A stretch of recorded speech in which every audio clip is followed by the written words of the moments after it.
안녕하세요. 전산내기 1급 최신 기출문제 풀이 제57회 이론편 풀어보겠습니다. 문제 1번. 다음 중 재무제표의 질적 특성 중 신뢰성과 가장 관련이 없는 것은? 자, 회계정보의 질적 특성에서 출제되었습니다. 자주 출제된다고 했습니다. 이 질적 특성이 우리 일반 기업회의 기준에 명시가 되어 있다 보니까 이 애매모호한 용어임에도 불구하고 출제가 되더라는 겁니다. 하부 속성이 세 가지 있고요.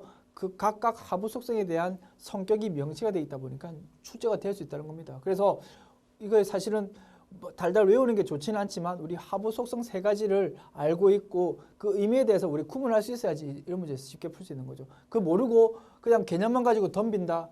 막상 풀면 틀릴 가능성도 있다는 겁니다. 됐죠? 그리고 시간도 많이 걸리고 헤맬 수 있다는 거죠. 그래서 정리해 놓는 게 좋습니다. 풀어봅시다. 키워드 중심으로 풀어보자는 거죠. 자, 질적 특성 크게 두 가지 있습니다. 신뢰성과 목적 적합성 두 가지 있는데 그 중에 신뢰성이라는 거죠. 세 가지 하부 속성 뭐 있습니까? 표현의 충실성, 그리고 중립성, 그리고 검증 가능성 세 가지가 있다는 거죠. 표현의 충실성, 충실하게 이해할 수 있도록 숫자로 정확하게 이해할 수 있도록 표시가 되어 있어야 된다. 그리고 중립성은 뭐 치우치지 않고 객관적이어야 된다. 검증 가능성은 네가 하든 내가 하든 비슷한 결과가 지금 나와야 된다는 게 검증 가능성. 세 가지로 이루어져 있다는 겁니다. 신뢰성이 갖춰지기 위해서는. 자, 회계 정보를 생산하는 데 있어서 객관적인 증빙 자료, 객관적인 중립성이라니까. 그리고 동일한 거래에 대해서는 동일한 결과를 예측할 수 있어야 된다. 검증 가능성.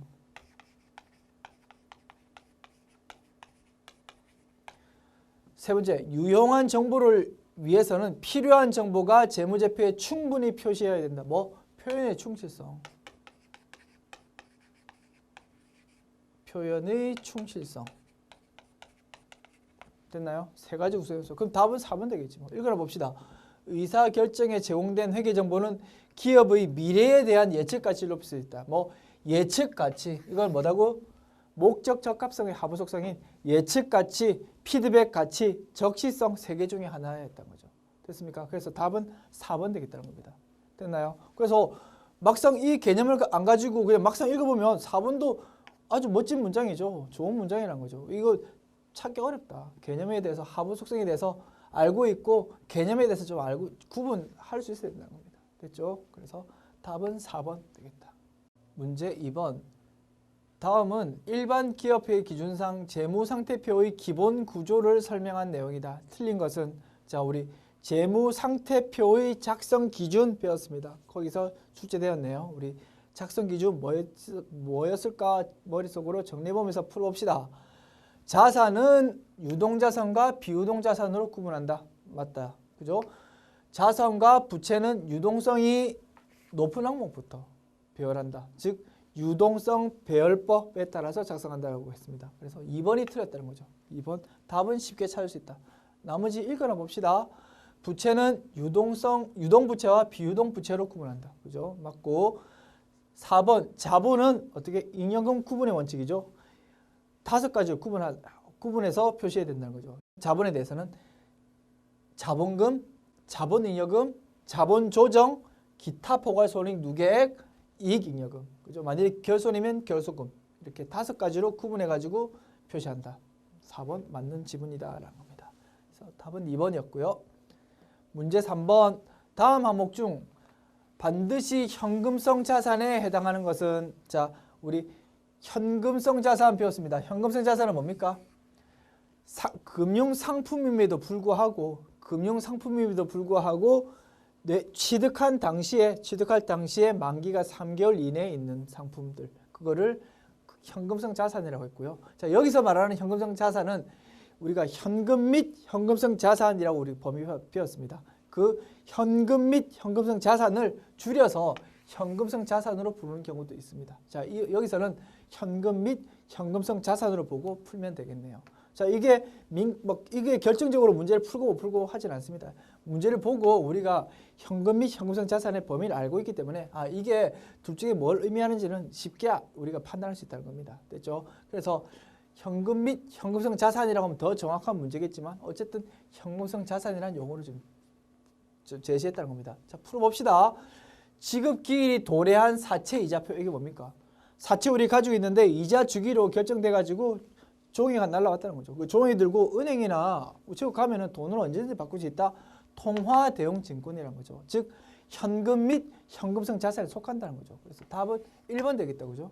답은 1번 되겠다. 나머지 읽어봅시다. 결산 시점 만기 6개월 양도성 예금 정서 두 가지가 틀렸네. 언제 기준으로? 결산 시점 현재 이런 거 필요 없다. 내가 취득했을 때 시점부터. 그래서 이거부터 틀렸고, 그리고 뭐 만기 6개월이 아니고 뭐 3개월이라니까. 자, 그러니까 이거는 해당 사항 없다. 이거는 뭐 2번 자체로 뭐 단기 금융 상품으로 분류해야 되겠죠. 선일자 수표, 모르던 개념이 지금 나왔죠. 우리 본문에서는 다루지 않고 문제를 통해서 제가 설명을 드렸습니다만 이거 생소한 개념이 있을 수 있겠죠. 자, 일단 넘어갑시다. 결산 시점 만기 3개월 양도성 예금정서. 자, 양도성 예금정서 우리가 CD라고 하는데요. 금융상품이긴 하나 3개월 충족되는 듯하다. 그러나 뭐 시점이 뭐 결산 시점 아니라니까. 취득일로부터 이렇게 출발해야 된다니까. 그러니까 이것도 마찬가지로 뭐 2번과 마찬가지로 단기 금융상품으로 분류돼야 되겠죠. 2번, 4번 다. 3번 결론적으로 말씀드릴게요. 선일자 수표는 지급 어음 또는 받을 어음, 즉 어음으로 처리한다가 결론이다. 수표가 붙어 있지만 우리가 아는 자기압 수표는 뭡니까? 종이는 종이지만 통화 대용 증권이니까 현금성 자산으로 보는 거죠. 그렇지만 선일자 수표는 통화 대용 증권이 아니라는 거죠. 그래서 통화 대용 증권으로 속하는 답 1번으로 해야 되겠다라는 거죠. 그래서 우리가 사채 이자표는 통화 대용 증권인 거 다 알고 있지 않습니까? 그러면 그것만 안다면 이거 조금 생소한 지문 나오더라도 문제는 맞출 수 있다는 겁니다. 그래서 답은 1번 되겠다. 그죠? 그래서 워낙 현금 및 현금성 자산에 대한 문제가 자주 나오다 보니까 이렇게 조금 애매모호한 지문들이 이제 하나 둘씩 등장할 수도 있더라는 거죠. 중요한 거는 뭐 우리가 범위를 정확하게 배웠지 않습니까? 그 범위 배웠던 기준 가지고 판단하면 풀 수 있다는 겁니다. 어떤 문제가 나와도. 자, 선일자 수표 참고로 이제 하나 등장했으니까 결론은 뭐 그냥 어음처럼 처리하면 된다는 게 결론이고, 이제 가벼운 마음으로 혹시라도 다음에 한번 출연했으니까 다음에 또 지문으로 등장할 수 있겠다는 거죠. 다음에 지문 등장해도 당황하지 않고 풀 수 있으면 되고, 설명 한번 들어보시라고. 가벼운 마음으로. 선일자 수표 뭐냐면, 수표라는 거는 여러분 우리가 보통 가지고 있는 수표는 은행이 발행한 자기압 수표를 많이 사용하죠. 그래서 자기압 수표는 은행이 발행하다 보니까 지급 제시라는 그런 제도가 필요 없이 거의 현금처럼 쓸 수 있다는 겁니다. 그렇다 보니까 통화 대용 증권에 속한다는 거죠. 근데 우리가 자기압 수표 말고, 은행이 발행한 수표 말고 진짜 우리가 말하는 당좌 수표 있지 않습니까? 우리 기업이 발행하는 당좌 수표는 수표가 발행되면 발행일로부터 10일 내에 지급 제시라는 거. 자, 은행에 가지고 돈 바꿔주세요 하는 그 행위를 해야 된다는 거죠. 그 말인 즉슨 수표의 만기는 자기압 수표 아니라고 했습니다. 자기 수표 말고 일반 수표, 당좌 수표의 경우에는 만기가 10일이다. 거의 이렇게 보면 되는 거죠. 그러니까 만기가 아주 짧은 거죠. 근데 어음은 어떻습니까? 나중에 6개월 후에 해줄게, 3개월 후에 해줄게. 매우 좋지 않습니까? 그래서 웬만하면 우리가 어음을 발행하고 싶지. 그런 거 나중에 줄게라고 증서를 발행 일단 해야 되는 상황이라면 어음을 끊고 싶은데, 은행하고 어음 거래를 하려면 어느 정도 신뢰성이 있어야 되고 규모가 좀 어느 정도 커야 된다는 겁니다. 회사가. 근데 작은 회사 입장에서는 어음을 끊고 싶어도 어음을 못 끊어. 그냥 전송할 수 있는 게 수표밖에 없어. 그러니까 어떻게 끊는다? 이게 수표를 끊으면 10일 내에 어쨌든 우리가 지금 돈을 줘야 되잖아. 근데 10일 내에 돈 줄 자신은 없고 어떤 수표나 어음을 끊어야 되는 상황이고 하니까 울며 겨자 먹기로 어떻게 수표를 끊어주는데, 발행일을 오늘 언제? 예를 들어 오늘이 1월 1일이다. 오늘 1월 1일이에요. 근데 발행일자를 언제로 한다고? 지금 1월 1일 오늘 날짜로 끊으면 10일 있다가 지금 돈 줘야 되잖아. 근데 그럴 돈이 없다는 거지. 그러니까 발행일 자체를 어떻게? 한 8월 15일 이렇게 하는 거지. 그럼 돈을 언제? 8월 25일까지만 주면 되니까. 그러니까 거의 어음으로 지금 하고 싶은데 부득이 어음으로 지금 끊을 수 없는 상황이다 보니까 저쪽에 양해를 구한 거지. 미안한데 우리가 어음을 지금 끊을 수는 없는 상황이고 뭔가 네가 끊어달라고 하니까 수표를 끊어줄게. 대신 발행일자는 오늘 1월 1일인데 미안하지만 8월 15일로 끊어줄 테니까 그전에는 돈 달라고 하면 안 돼. 8월 25일 그쯤에 돈 달라고 해. 이렇게 서로 약속을 하고 협의하에 지금 끊어준다는 거죠. 수표를. 그러면 어떻게? 형태 자체는 지금 수표인 거지. 수표인데 이상한 거지. 오늘 아직 8월 15일이 되지도 않았는데 발행일자가 8월 15일이래. 그런 요상한 형태의 수표가 지금 돌아다닌다는 거지. 그런 걸 뭐라고 한다고? 선일자 수표인 거지. 선일자 수표. 그죠? 그래서 외관은 수표지만 그 실제로 뭐다? 어음이라는 겁니다.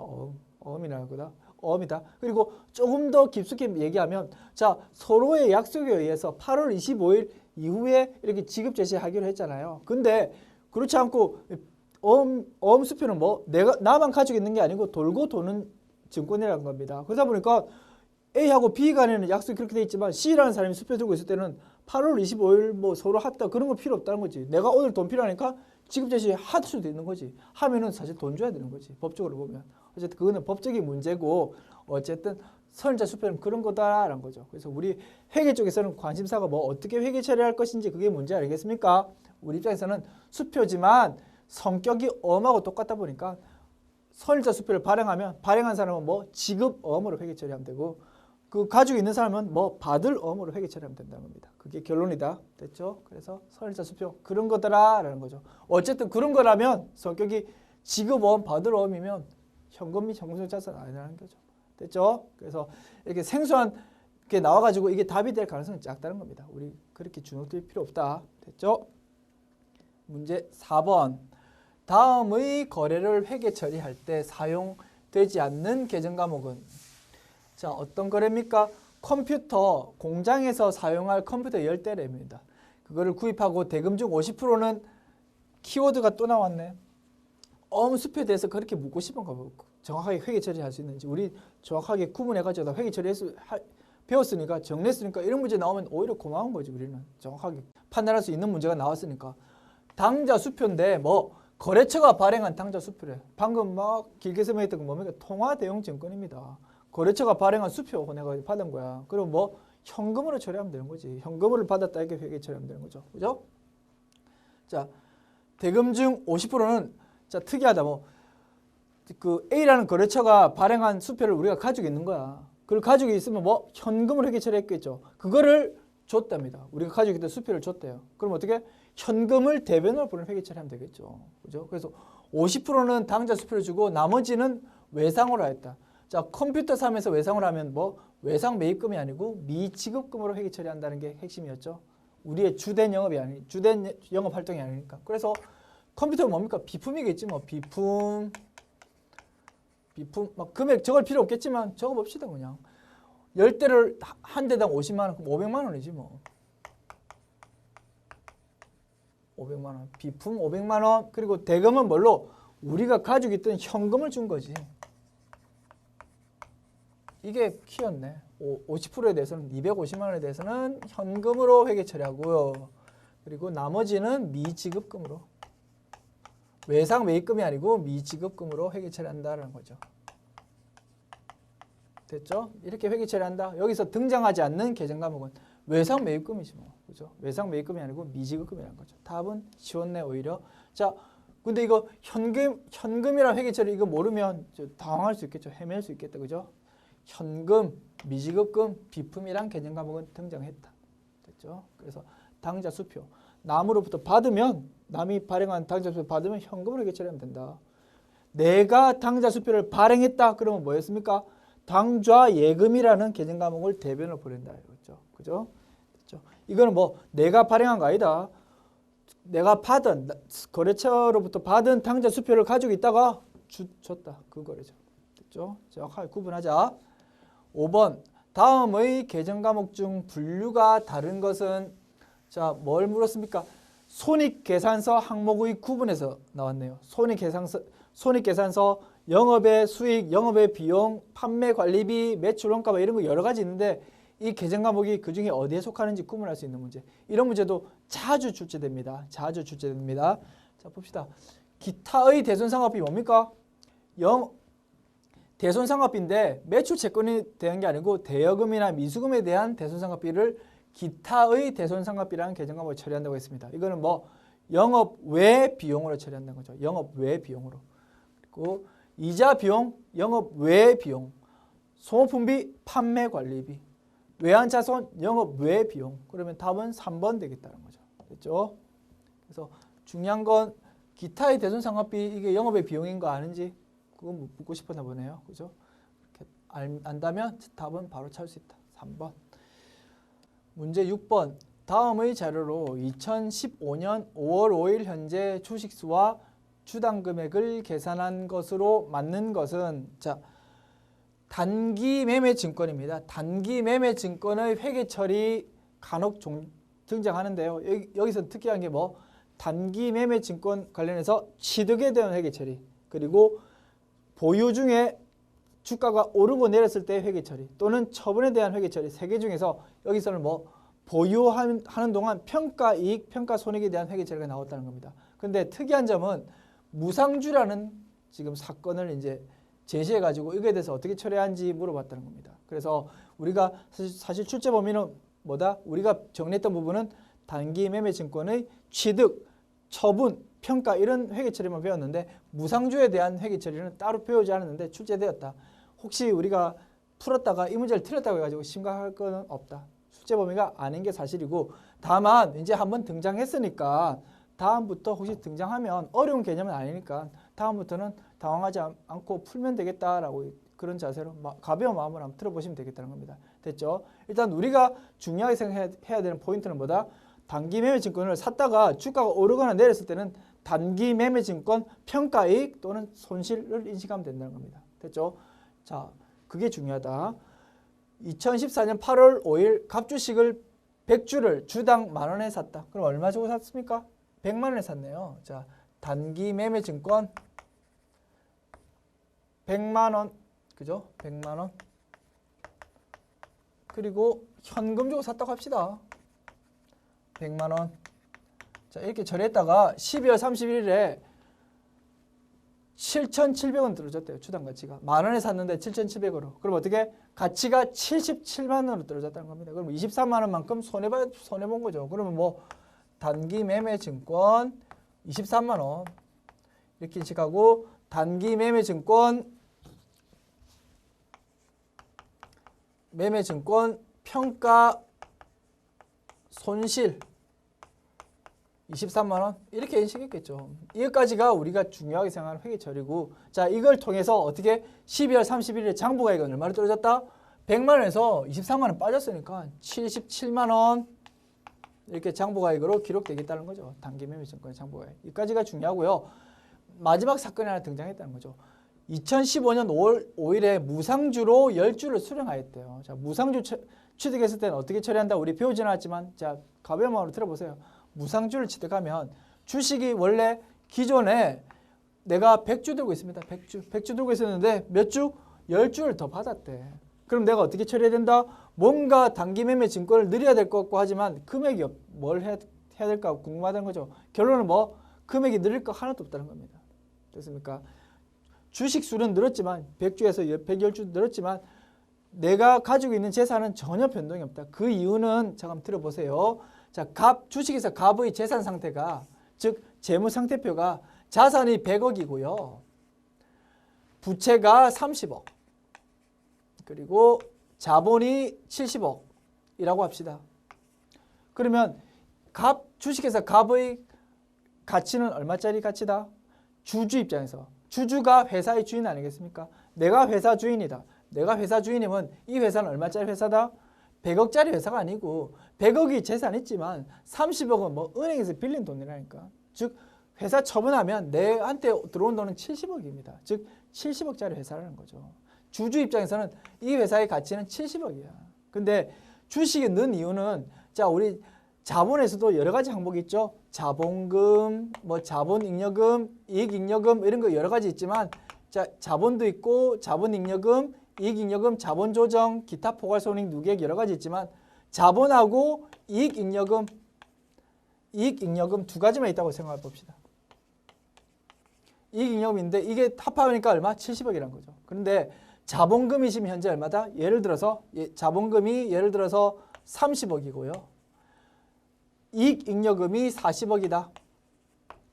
예를 들어서 이렇다고 봤을 때요. 자, 현재 이 상태에서 주식을 늘렸다는 말은 자, 자본에 대해서 우리가 자본금에 대해서 우리가 주식을 발행한 거죠.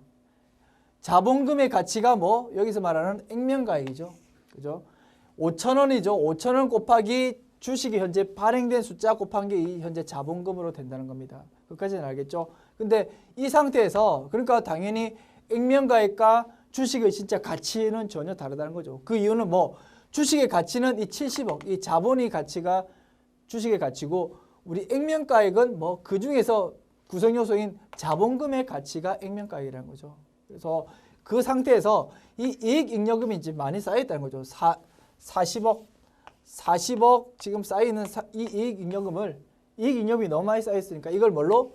자본금을 어느 정도 보내자는 거죠. 그 회계처리는 우리가 배웠죠. 우리가 자본에 대한 회계 처리에서 이익잉여금의 자본 대치라는 분계는 배웠습니다. 뭐 별것 아니다. 뭐 대변에 있는 이익잉여금을 미처분 이익잉여금을 차변으로 보내면서 대신 뭘로? 자본금으로 대체하자는 거죠. 회사 입장에서는 그렇게 회계 처리하면 우리 주주한테 뭐가 떨어진다? 자본금 주식 배당이 이제 떨어진다는 거죠. 어쨌든 결론은 뭐다? 이 자본에 대한 구성 요소 간에 이제 변동은 있지만 이 70억이라는 이 가치는 변동이 하나도 없다는 겁니다. 됐습니까? 그러니까 자본금이라는 액면이 늘므로써 즉 주식은 조금 더 늘 수 있으나 주식 수는 늘 수 있으나 재산 상태가 전혀 변동이 없기 때문에 내 주주 입장에서는 주식 수가 기존의 100주에서 110주로 늘었지만 내가 가지고 있는 재산 자체 즉 77만 원의 장부 가치는 전혀 변동할 게 없다는 거죠. 그게 결론이라는 겁니다. 됐죠? 여기까지 확장을 좀 시켜봤다는 겁니다. 즉 자본에 대한 우리가 배웠던 회계 처리에서 이 실제 그 우리가 주식 투자했을 때 주식 받는 경우까지 개념을 조금 확장시켜 봤다라는 겁니다. 됐죠? 결론은 뭐다? 주식을 우리 주주 입장에서 받아봤자 무상 주식으로 배당받은 것에 대해서는 우리가 차변 대변 기록할 건 하나도 없다. 그게 결론. 그래서 장부 가치가 우리 77만 원이고 대신 주식 수만 지금 100주에서 110주로 늘었으니까 나누기 110주 하면 얼마입니까? 110주 하면은 한 주의 가치가 현재 7,700원 아니고 얼마? 7,000원 나온다는 거죠. 그래서 결론은 110주 곱하기 7,000원 현재 가지고 있고 가치는 77만 원이다. 답은 얼마? 그 현재 주식 수와 주당 금액은 얼마? 110주고 7,000원이라는 거죠. 가치는 77만 원이고. 그래서 답은 3번이다. 라고 정리하면 되겠습니다. 그래서 주식 배당에 대한 개념 이왕 이제 출연됐으니까 개념 방금 들어봤으니까 다음부터 혹시라도 주식 배당에 대해서 나오면 우리가 개념을 이제 오늘 정리했으니까 다음부터 당황하지 말고 문제 풀 수 있겠다라는 거죠. 그렇게 정리했으면 좋겠습니다. 문제 7번 유형자산의 감가상각비를 계산하는 방법으로 옳은 것은 자 유형자산의 감가상각비 출제되었네요. 자주 출제되는 이슈죠. 자 그래서 아시는 내용이지만 우리 본문에서 정리했던 내용이지만 한 번만 더 정리해보자는 거죠. 자, 감가상각 방법 여러 개 배웠지만 어떻게 계산하는 게 원칙이냐면 취득 원가 빼기 잔존가치 나누기 내용 나누기 내용연수라고 하지 말고 곱하기 무언가 그러니까 나누기 내용연수라면 내용연수분의 1 뭐 이렇게 생각이 되겠죠. 어쨌든 이렇게 계산하는 게 원칙이라는 겁니다.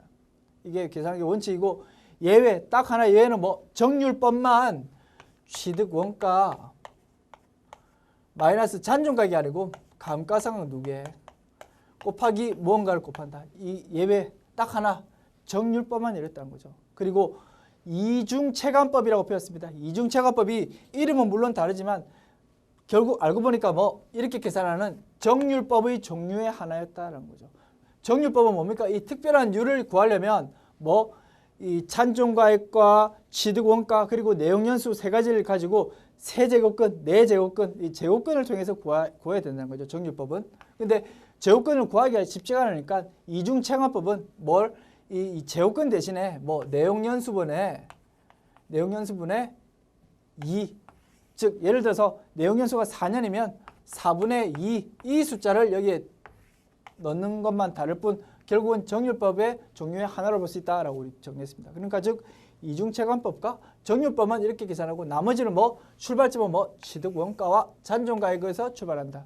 됐죠? 그렇게 했고 정해법은 어떻게 나누기 내용연수 즉 내용연수분의 1 이렇게 곱하는 거고 연수합계법은 어떻게 됩니까? 예를 들어서 4년이다. 그러면 어떻게 내용 연수의 합계, 즉 1 플러스 2 플러스 3 플러스 4, 즉 10. 분모는 10이고 첫 번째 내용 연수는 4년, 두 번째는 3 이렇게 점점 그 다음은 2, 그 다음 1 이렇게 점점 줄어드는 형태로 처음에는 많았다가 줄어드는 형태로 계산되는 게 연수합계법. 그리고 생산량 비례법은 뭐 총 추정 총 생산량분의 이번의 생산량 이렇게 계산하는 게 생산량 비례법이었다 이렇게 정리했습니다. 그죠? 그래서 총 5가지 방법 배웠죠. 정액법, 연수합계법, 생산량 비례법, 정률법, 이중체감법 이렇게 5가지 우리 정리했습니다. 자, 그거 우리 머릿속으로 정리해 보시고 풀어봅시다. 정액법은 취득 원가 마이너스 감가상각 누계가 아니죠. 뭐 잔존가치라고. 그리고 정률법은 뭐 취득 원가 마이너스 잔존가치 아니라고. 뭐 감가상각 누계액이라고. 됐죠? 그리고 연수합계법은 뭐 취득 원가 마이너스 감가상각 누계가 아니라니까 잔존가치. 그죠? 그리고 뒤에는 맞는 것 같고. 자, 생산량 비례법은 취득 원가 마이너스 잔존가치. 아, 맞네. 그리고 총 추정 예상량에서 2번의 생산량. 그죠? 2번이 맞다. 4번이 답이다라는 거죠. 됐죠? 그래서 단순히 식만 달달 외우면 막 뭐 헷갈릴 수 있다는 거죠. 그래서 머릿속으로 정리를 한번 해보자. 결국은 큰 흐름은 2가지로 나눌 수 있는 거다. 그죠? 2가지로 나눌 수 있다. 여기서 출발해가지고 머릿속을 정리하는 게 조금 좋을 것 같습니다. 됐죠? 문제 8번. 다음 자료를 이용하여 매출 총이익을 계산하면 얼마인가? 자, 전형적인 매출 총이익 문제입니다. 즉 매출액과 매입액 구하는 과정에서 뭐 취득 부대 비용도 나올 수 있고 매입 환출, 뭐 매입 애누리 이런 거 나올 수 있죠. 매출액 할 때도 매출 환입, 매출 애누리 뭐 이런 거 나올 수 있다, 그죠? 그런 개념들 섞어가지고 매출 원가 그리고 매출 총이익 구하려면 즉 매출액, 매출 원가 다 구해야 되니까 이런 문제들이 출제가 자주 됩니다. 그리고 뭐가 섞여 있나요? 타계정 대체가 또 섞여 있네요. 매출 원가 할 때 이 부분도 반영돼야 되겠다라는 거죠. 자, 말은 길겠지만 우리 뭐 어렵진 않게 자, 우리 상품에 대한 총 계정 원장 그려보면 바로 풀 수 있다는 겁니다. 상품에 대한 총 계정 원장. 제품이 될 수 있고 상품이 될 수 있지만 어쨌든 상품으로 그냥 해서 풀어볼까요? 총 계정 원장. 기초 재고액이 얼마입니까? 기초 재고액이 없네요. 기초 재고액이 없다고 봅시다. 제시된 게 없으니까. 그리고 단기 매입액은 얼마입니까? 매입액이 매입 할인, 매입 환출 2가지가 있네. 그리고 매입액은 여기 있네. 19만 원. 매입 할인이 10,000원. 그리고 매입 환출이 자, 매입 환출이 15,000원. 그러면 왼쪽 합계가 얼마입니까?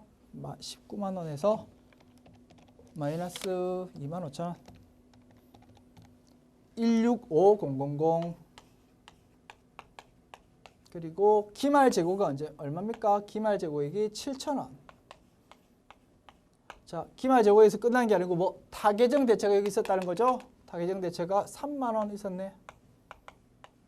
됐죠? 이렇게 처리하면 되겠다. 그러면 16만 5천 원이 기말 재고, 타계정 대체, 그리고 또 매출 원가의 3가지로 이제 나눠주면 되겠다는 겁니다. 그래서 16만 5천 원에서 37만 원, 3만 7천 원, 3만 7천 원 차감하면 128000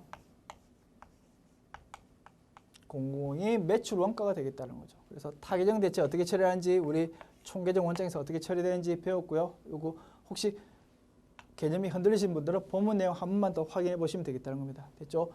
타계정 대체가 말은 어렵지만 뭐다? 결국은 상품이 없어졌다. 대변으로 왔는데 매출 아닌 이유로, 즉 매출 원가가 아닌 다른 이유로 없어졌다. 그게 타계정 대체였다는 겁니다. 그래서 총계정 원장을 봤을 땐 오른쪽에 당연히 오면 된다라는 거죠.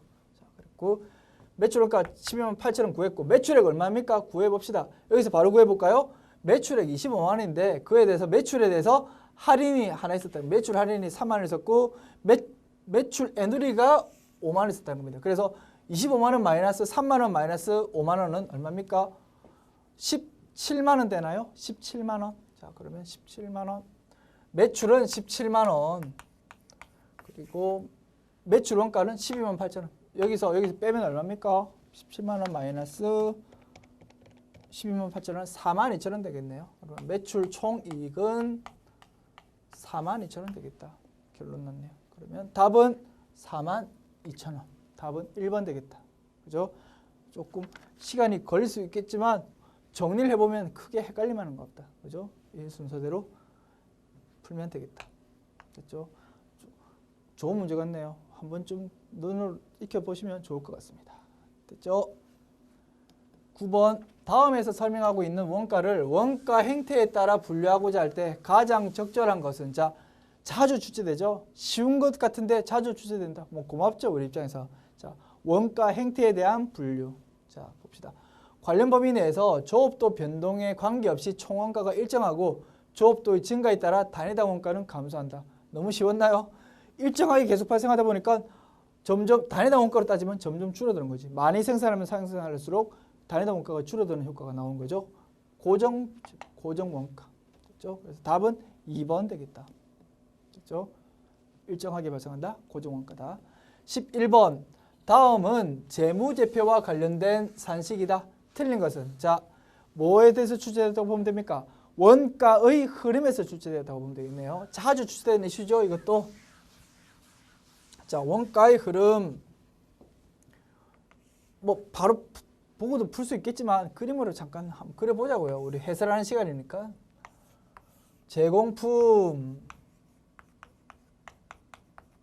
제품, 그리고 직접 재료비, 직접 농업비, 제조 간접비 세 개가 투입돼 가지고요. 총 제조 원가, 기초 제공품,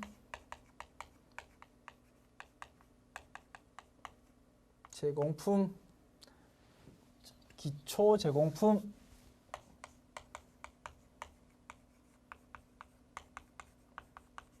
총 제조 원가, 그리고 기말 제공품. 이게 뭡니까? 제공품에서 완성된 부분. 단기 제품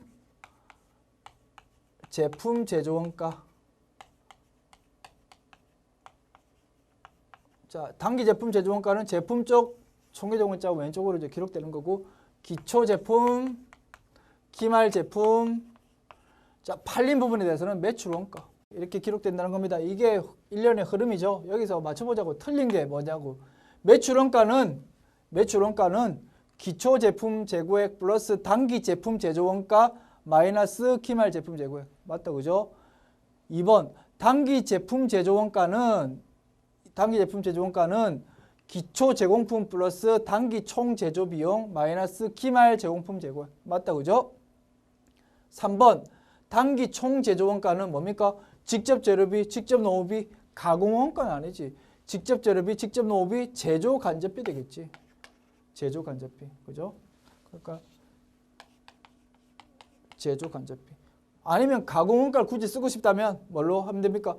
직접 재료비 플러스 직접 농업비 없이 직접 재료비 플러스 가공 원가. 이렇게 하면 이게 맞는 말이 되겠죠. 그죠? 어쨌든 가공 원가라는 말이 이렇게 이 상황에서 튀어나오면 안 된다는 거였죠. 그래서 답은 3번 되겠다. 됐죠? 4번 원재료 소비액은 얼마입니까?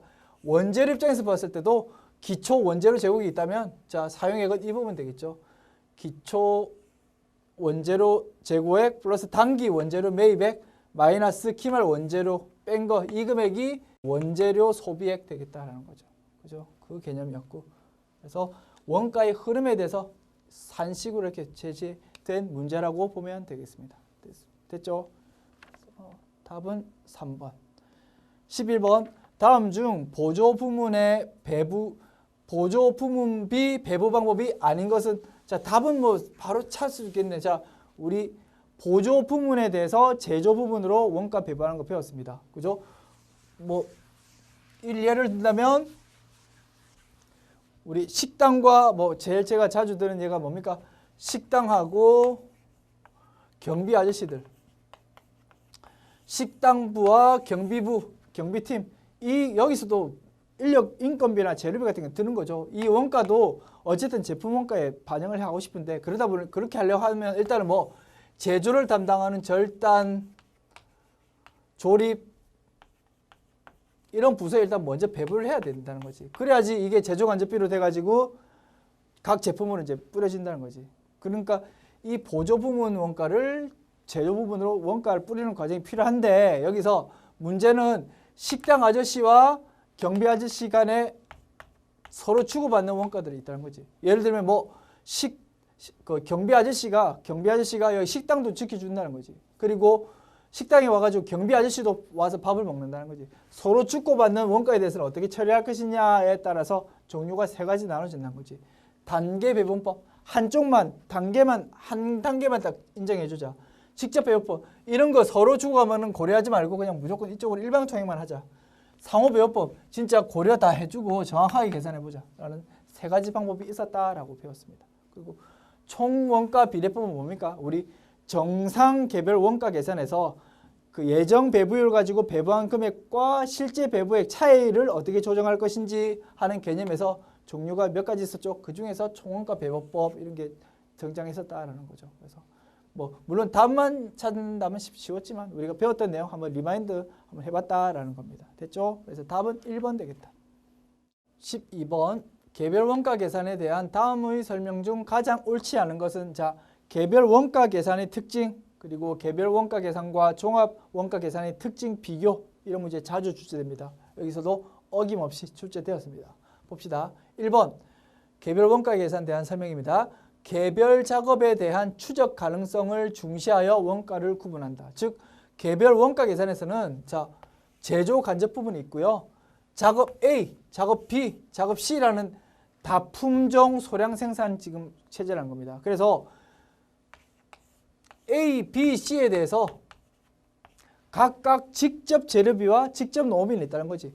즉 재료비와 이 사람의 인건비는 무조건 A 제품에만 투입된다라고 한다면 그게 직접비라는 거죠. 직접비에 대해서는 배분 같은 거 필요 없이 직접 그냥 바로 집계해주면 된다는 거죠. 직접비에 대해서는. 직접 원가. 또는 이걸 뭐라고 했습니까? 직접 재료비와 직접 노무비를 뭐라고 했습니까? 우리 기초원가라고 했죠. 기초원가. 기초원가. 그러니까 기초원가에 대해서는 직접 그냥 바로 집계해버리면 되고 기초원가가 아닌 뭐 제조 간접비는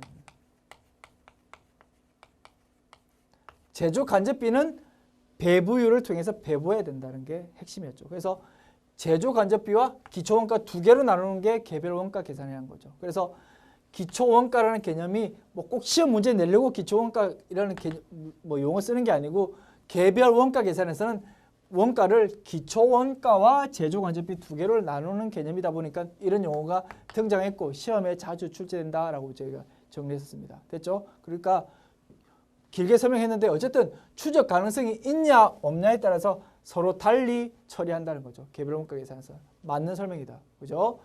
2번 제조 간접비 배부가 원가 계산의 핵심이다 할 수 있다. 맞죠? 개별 원가 계산에서는 이 제조 간접비 배부를 어떻게 할 것인지 그게 중요한 포인트였다. 그리고 3번 종합 원가 계산에 비해 원가 기록 업무가 비교적 단순하고 경제적이다. 자 이제 조금 애매한 지문 등장했다는 거죠. 즉 결론부터 말씀드리면 3번, 4번이 약간 애매한 지문이고 두 개가 약간 연관성이 있는 지문이다. 이게 좋지 않은 지문임에도 불구하고 이게 57회죠. 56회에 이 지문이 먼저 등장했다는 겁니다. 그리고 57회에도 이런 유사한 지문이 한번 등장했고 그 이후에도 한 번 더 등장했었죠. 그래서 좋지 않은 지문이지만 자꾸 등장하니까 우리가 정리할 수밖에 없다는 거죠. 그래서 한번 잘 들어보시기 바랍니다. 자, 일단 1번, 2번 지문은 굉장히 중요한 지문이고요. 중요한 지문이고 우리가 반드시 정리해야 될 내용이다. 그래서 지금 옳지 않은 거, 틀린 거 찾는 거니까 1번, 2번은 지금 맞는 지문이라고 우리가 확실히 판단할 수 있어야 됩니다. 그리고요. 3번, 4번에 대해서는 일단 가벼운 마음으로 한번 들어보십시오.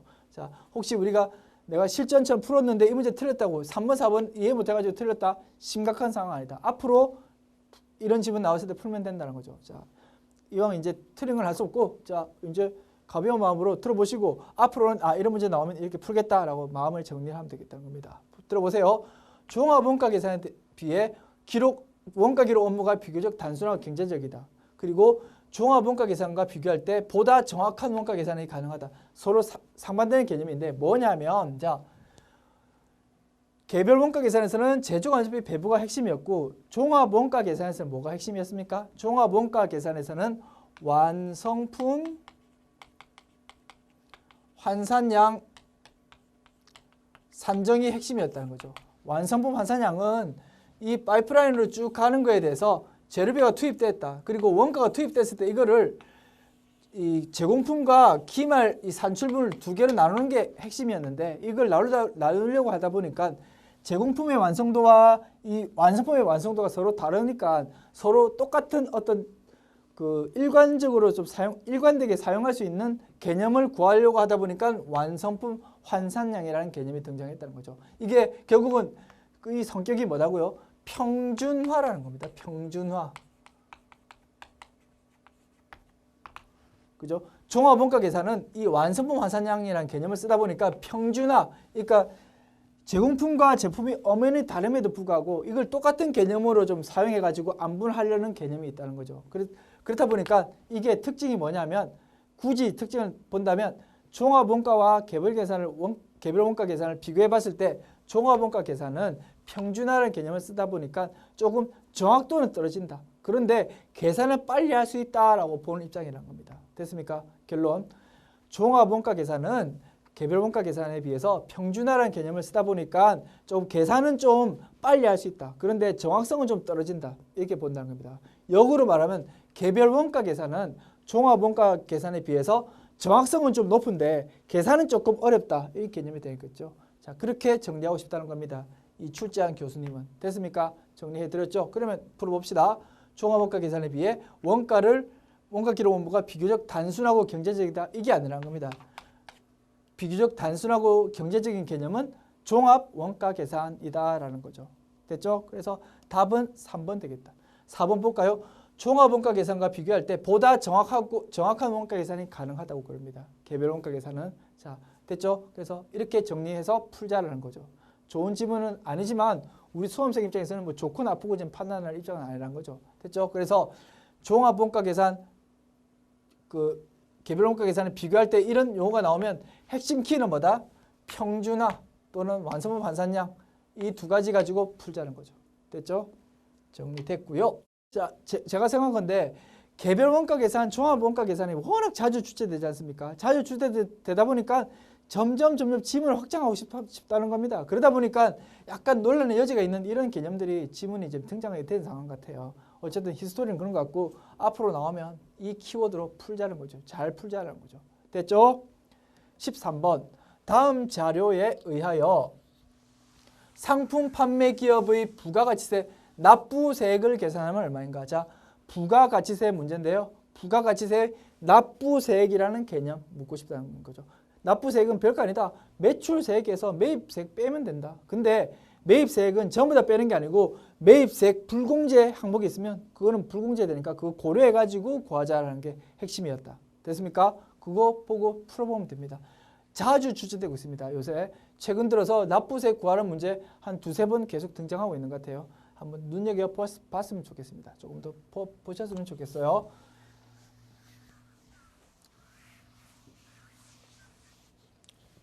매출세액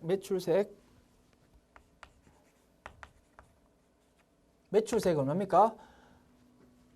상품 매출액이 5241500원이래요. 전액 현금 매출했고 부가가치세 포함된 공급 대가래요. 자, 공급 대가라는 개념 우리 중요하게 배웠습니다. 공급 가액은 그야말로 부가가치세 과세 표준이 되는 금액이고 공급 대가는 공급 가액 플러스 부가가치세를 더한 그 금액, 그게 공급 대가라는 거죠. 그 금액이 5241500이면 그 해당되는 납부해야 하는 매출세액은 얼마냐? 이거를 11로 나눈 금액이겠죠. 110분의 10으로 한 거.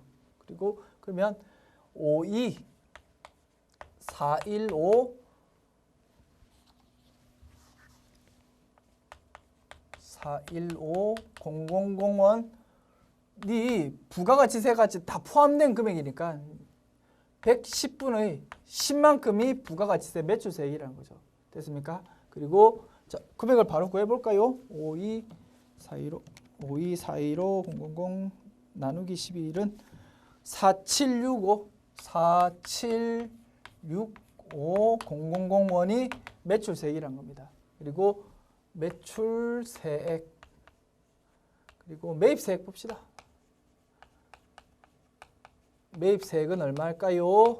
볼까요? 세금계산서를 받고 매입한 상품의 공급가액의 이걸 뭐라고 공급대가가 아닌 거고 공급가액이라고 그러네요. 공급가액. 부가가치세 포함 안 된 금액. 그죠? 공급가액이 2896000원이래. 그러면 얼마? 매입세액은 기본적으로 이거의 10%인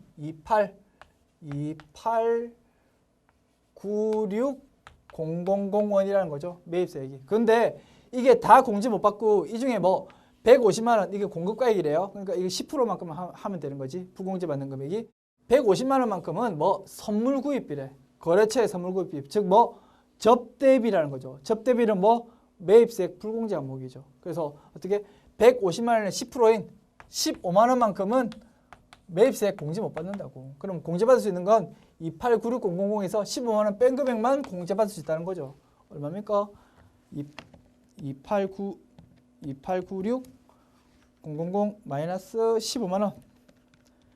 2746 0001만큼 매입세액 공제받을 수 있다는 겁니다. 됐습니까? 그러면 4765000에서 2746000 뺀 금액이 납부세액이 되겠죠. 그러면 47650을 더하면 2019000만큼의 납부세액이 된다라는 거죠. 됐죠? 그러면 답은 2019000 2번 되겠다라는 거죠. 됐죠? 답은 2번 확인했고요. 자, 결론 요는 뭐다?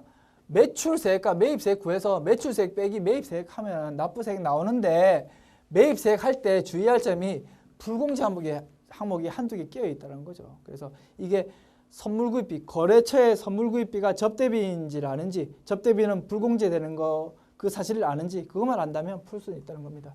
또 주의할 키워드는 뭐 공급대가와 공급가액의 이 개념 비교. 공급가액은 진짜 과세표준 그 금액이고 공급대가는 과세표준 플러스 거기에 해당하는 부가세를 포함된 금액. 그러니까 바로 10% 곱하면 안 되고 11로 나눠야 된다는 거죠. 즉 110분의 10을 곱해야지 매출세액이 나온다는 개념. 됐죠? 그게 결합된 개념이다. 그죠? 유형 자체가 중요한 건 아닌데 납부세액이 요새 계속 이제 출제되고 있는 추세 같아서 조금 강조를 드렸습니다. 됐습니까? 그래서 앞으로 나올 수 있다라고 생각하고 조금 실수 없이 풀 수 있도록 연습해 두면 좋겠네요. 됐죠?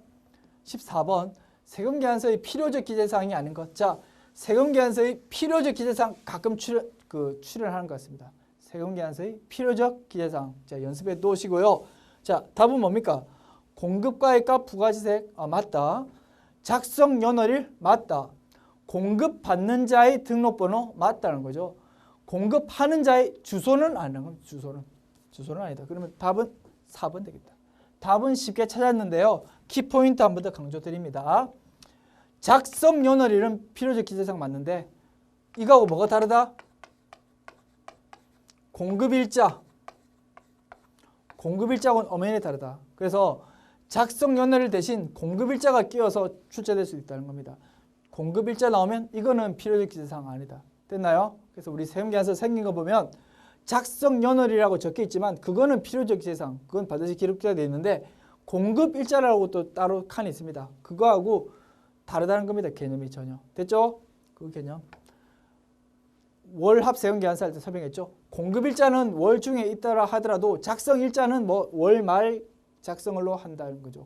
그럴 경우에는 공급일자와 작성연월일이 다를 수 있다는 겁니다. 그래서 다를 경우 개념이 틀어진다는 겁니다. 그래서 구분할 수 있어야 되고 공급받는 자